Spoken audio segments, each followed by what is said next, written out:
Hello po mga kababayan, ako po pala si Jens, and for today's episode, pag-usapan po natin kung paano kami nakarating ng Amerika na wala masyadong ginastos. Yes, this is a special episode at ito yung kwentong OFW po natin. So, hello po mga kababayan, kumusta po kayo? Kung bago po kayo sa ating channel, please don't forget to subscribe, hit notification bell kung para updated ka sa ating mga upcoming videos, at follow niyo po ako sa ating mga Facebook pages, OFW Portal, Jan's Vlogs, Crew Jans, at aking main Facebook page, or main Facebook account, Jan's Saladaga. So, yan guys, paano nga ba kami nakarating ng Amerika na wala masyadong ginastos? So, 2015, bago kami pumunta ng Amerika guys, nagtrabaho po muna kami ni Mrs. sa Thailand. So, kaming dalawa ay teachers. Ako po ay isang special education teacher, SPED teacher sa isang international school. And then si Mrs. naman ay teacher sa isang government school. So, 2015, nauna akong pumunta doon sa Thailand after namin kinasal ni Mrs. So, pumunta ako ng Thailand 2015, pero siya ay nag-abroad na siya ng 2013. So, nauna siyang nag-abroad sa akin, pumunta siya ng Saudi Arabia ng 3 years. And then, tinapos niya lang yung kontrata niya for the next 2015 to 2016 at pumunta na siya agad sa Thailand. So, nag-meet na lang kami sa Thailand ng 2016. So, 2015, nandun na ako ng Thailand. Then, pumunta siya sa Thailand ng 2016. Doon na din siya nag-apply ng trabaho. So, doon kami nagkita.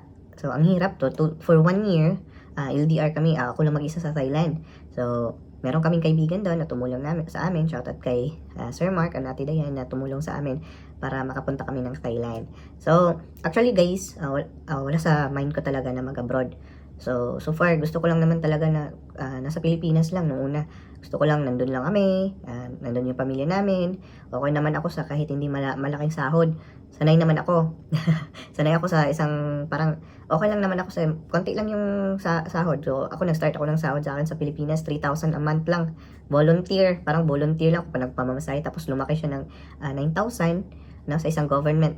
Nagtrabaho ako sa isang gobyerno, under the vice governor that time, and now he's a governor right now in a province. So doon ako nagtrabaho sa isang parang channel, local channel, at doon nagtrabaho ako din. Pero sabi ni Mrs. at isa pa, gusto ko sanang magpulis. Sabi niya, natakot naman si Mrs. na magpulis. Tapos sabi niya, mag-abroad ka na lang. So yun, at to make the story short, na umabot na ako ng Thailand. At doon 2016, doon nag-meet kami ni Mrs. doon sa Thailand, at doon nga nakapagtrabaho kami ng maganda as a teacher. At maganda naman, ang kagandahan sa Thailand guys is parang cost of living niya is mura. Alright? So sobrang compensated talaga yung sahod, may masisave pa kami. Yung sahod ko, kasi dalawa kami nagtatrabaho, yung sahod ko talaga guys is yun na yung ginagastos namin for the entire month. Entire month guys So kasama na doon yung renta ng bahay, kasama na yung electricity, tubig, pagkain namin, gas kasi namumumotor lang kami doon. Then yun, talagang for the entire month, pasok na siya sa banga yung sahod ko. So yung sahod ni Mrs. is only for savings na, or kung may pupuntahan kami na ibang bansa, yun na yun, parang mamamasyal kami. So yun na yung kukunan namin. And then kahit nung nagka-baby kami doon, gano'n na. So okay naman siya, yun yung may na-save din kami. So may mga nabili din kami. Then yun, but opportunity is knocking on our door. Nung 2019, nag-usap kami ni Mrs. Nag-apply kaming dalawa guys so nag-apply kami as teacher sa US. Then nag-usap kami kasi may baby kami, 6 months. Parang may coming baby kami kasi nag-apply kami doon, wala pa kami baby. So nag-usap kami, so kung magka-baby kami, kung sino yung maunang magtatrabaho or makahanap ng trabaho for US, yung isa yung magtatrabaho at yung isa is magbabantay muna ng baby. So yun yung usapan namin. So nag-apply kaming dalawa, and then siya kasi yung naunang natanggap ng trabaho for US. So sabi niya, ako yung nauna, then ako yung magbabantay. Okay, so ayun guys, ang end up, ako yung nagbantay kay baby. nung pumunta kami ng US. So, before nun, so nag-apply muna kami. Tumakbo ng more than 1 year yung application namin kasi hindi naman po kami nagmamadali actually that time. Okay lang naman kami, okay naman buhay doon sa Thailand. Then sabi niya, okay, so merong opportunity. Then that's the time sabi niya, nag-gather na kami ng documents. So yun, okay yung application namin. So yung program po namin dito, kaya wala kaming masyadong gastos guys, is under a J1 visa. Meron kaming J1 visa sponsor. So si Mrs. ang main teacher, tapos ako ay dependent kasi siya yung unang natanggap. Then so madadala mo yung pamilya mo under J1 visa. Kagandahan po sa J1 visa guys is talagang wala kang ginastos, wala kang gagastusin. Yes, wala, kung teacher ka at may plano kang mag-US, then one is option po ninyo is the J1 visa. So J1 visa is a cultural exchange program for teachers na maganda naman yung opportunity, maganda yung sahod, at maganda yung experience po ninyo. Makakapunta ka ng Amerika, makakagala ka, syempre, at makakapagtrabaho ka. Then, doon, natanggap si Mrs. sa isang J1 visa sponsor, and napunta kami dito sa Orlando, Florida. Maganda yung benefits din, maganda yung mga packages nila, libre pamasahe or may reimbursement na almost $700. So nagdagdag lang kami kasi kasama mong pamilya mo, hindi nakasama yung pamilya sa bayad ng ticket. So yan lang guys, at meron ding mga parang mga pang ninyo for living. So parang pautang naman siya, babayaran mo rin din. Pero okay lang naman kasi parang support siya. So dumating kami dito 2019. Alright? So before that time guys is nabadali lang sana before pandemic. So kasi may pandemic. Before pandemic, madali lang sana magpa-change status ng to H1B, to green card. Madali lang sana kung meron kang But after pandemic, nag-change yung ruling, kaya mahirap na ngayon. So yung ginawa namin, bago nun, ginawa namin is since nursing ako, then nag-take ako ng NCLEX-RN exam, then that's the time pwede kaming mag-change status. But we need to still go outside in the US to process our application for green card. So yun lang about visas dito, no. So then nung pumunta kami dito guys, hindi na ako nagtrabaho. So ginawa namin, sabi ko 1 year lang sana, at least magtrabaho ako ng panggabi.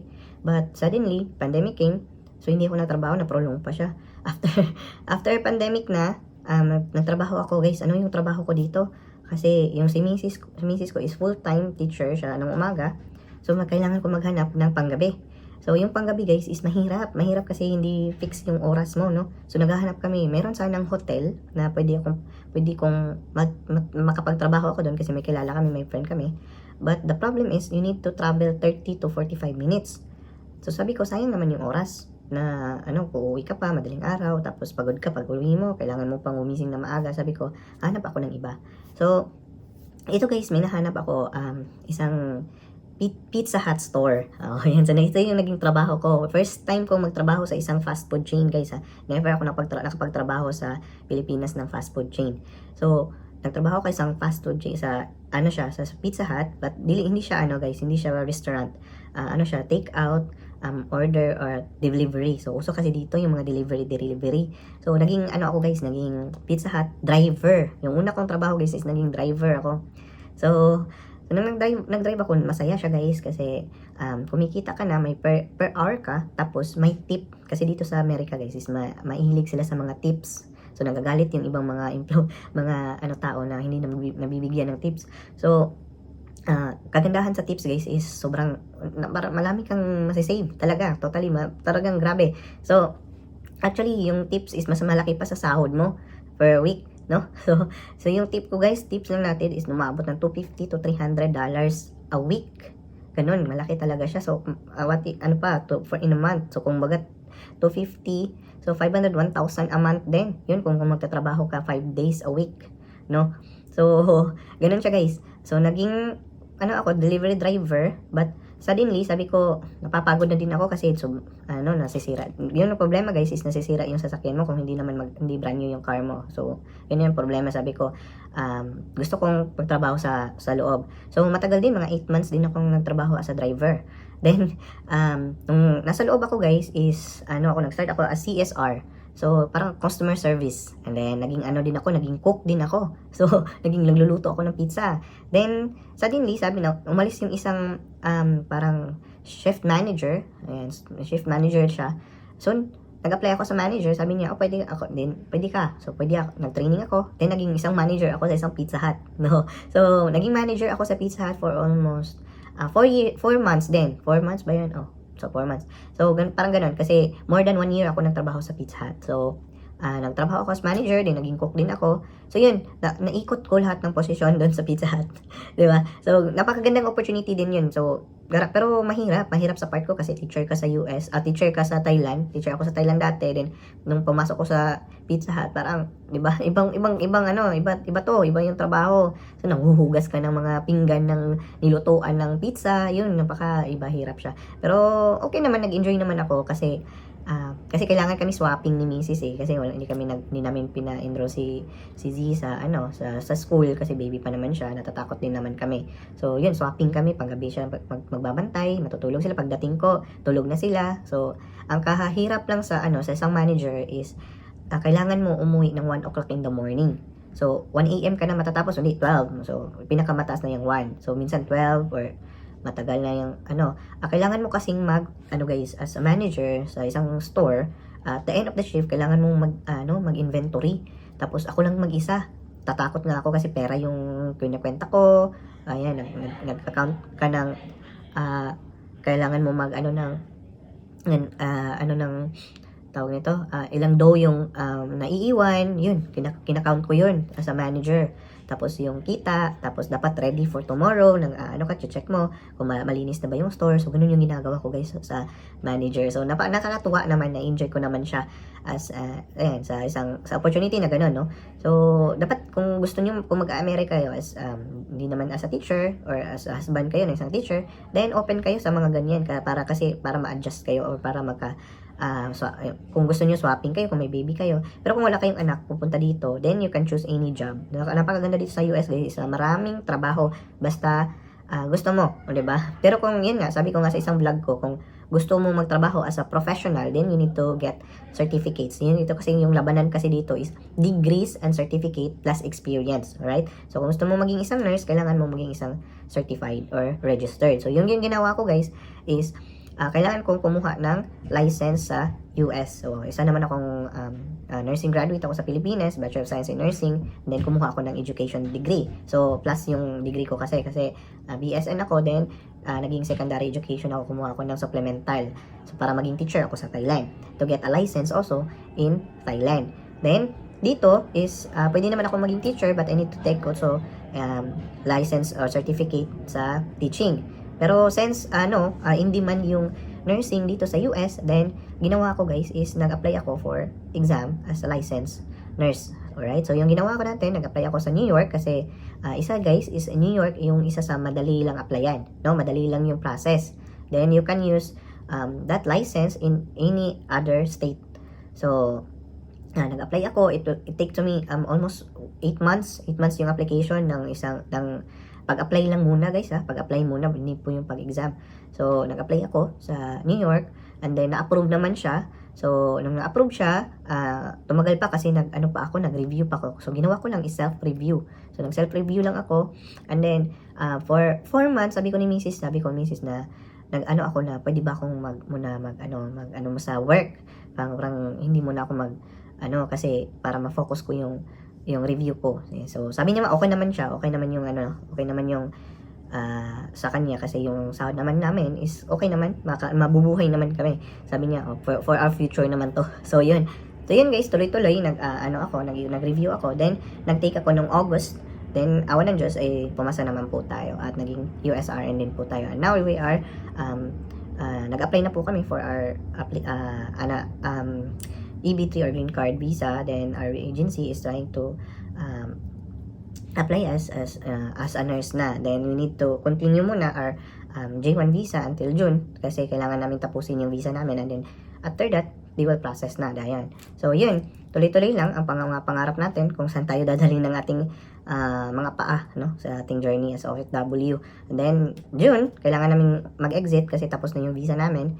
And then, that's the time we will look for another opportunity. Yun nga, sabi ko, my agency, mag-ano na sila for another visa na naman yung application. Then, good thing naman guys is, ginawa namin is, since patapos na yung visa namin, naghanap kami ng trabaho sa Thailand. And then, good thing is my wife already got a job sa Thailand as international teacher sa Thailand. So, babalik kami ng Thailand kasi meron naman opportunity si Mrs. as a teacher sa isang international school. So, yun yung ginawa namin kasi dito kasi guys is mahirap din yung buhay sa Amerika kasi kailangan kumikita ka nga ng dollar, US dollar, din gumagastos ka din pa rin ng US dollar. So sabi namin, mas magandang opportunity sa Thailand kung maganda yung school.